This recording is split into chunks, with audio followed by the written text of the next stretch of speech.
اعوذ باللہ من الشیطان الرجیم، بسم اللہ الرحمن الرحیم۔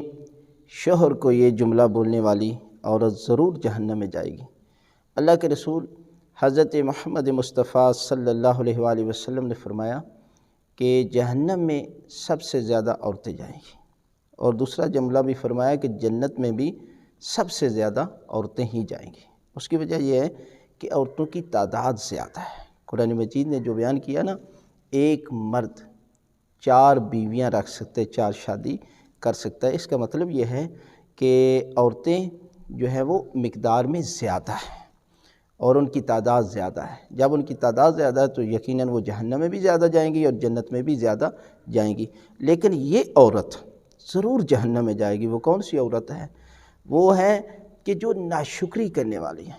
شوہر غریب ہے اور اس پر جو ہے وہ ناشکری کرتی ہے، اس لیے کہ آپ ان ہستیوں کے ماننے والے ہیں کہ جب مولا کائنات حضرت علی بن ابی طالب علیہ السلام کے ساتھ جناب سیدہ فاطمہ الزہرا سلام اللہ علیہا کا عقد ہوا تو اللہ کے رسول نے اپنی بیٹی سے کہا، بیٹی حضرت علی بن ابی طالب علیہ السلام سے کبھی زندگی میں سوال نہیں کرنا۔